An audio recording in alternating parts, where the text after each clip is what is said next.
नमस्कार मित्रांनो, लग्नानंतर होईलच प्रेम या मालिकेत आपल्याला जबरदस्त असा ट्विस्ट आलेला आहे।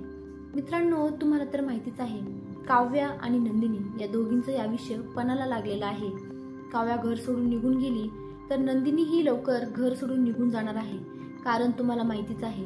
परंतु जेव्हा नंदिनी आणि जेव्हा घरी येतात तेव्हा मानिनी अगदी खुश असते।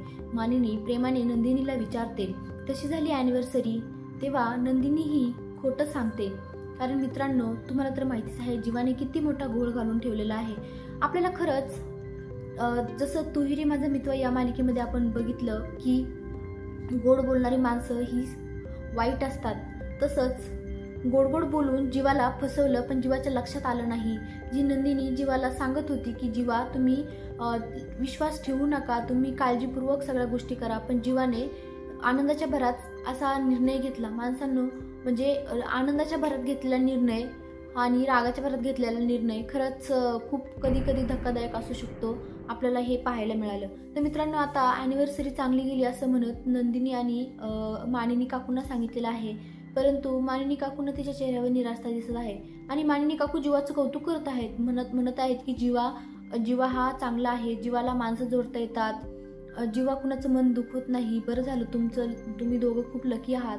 पण मानिनी मनात खूप खुपत असतं की ही मानिनी आई असं का बोलत आहे, जीवाने किती मोठा विश्वासघात केलाय माझा, हे यांना माहिती नाही का।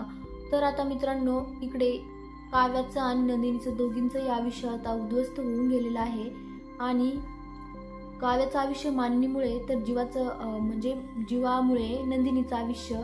तर आता आपल्याला हे पण बघायला भेटतं की जी काय अनिशा आहे ती काव्याला पार्थच्या प्रेमाची जाणीव करून देते की हे बघ काव्या, पार्थवर तुझं खूप प्रेम जडलेलं आहे, तू त्यांच्यामध्ये गुंतत चाललेली आहे। खरंच आपल्या आयुष्यामध्ये असं कोणीतरी असावं जे आपल्याला प्रत्येक वेळी सांगत जाईल, आपल्याला चांगले उपदेश देत जाईल, आपल्याला वाईट गोष्टींपासून दूर ठेवून चांगल्या गोष्टीवर आणत जाईल, आणि ते म्हणजे आपला मित्र, आपला सखा। असंच काव्यालाही तिची मैत्रीण मिळालेली आहे जशी अनिशा।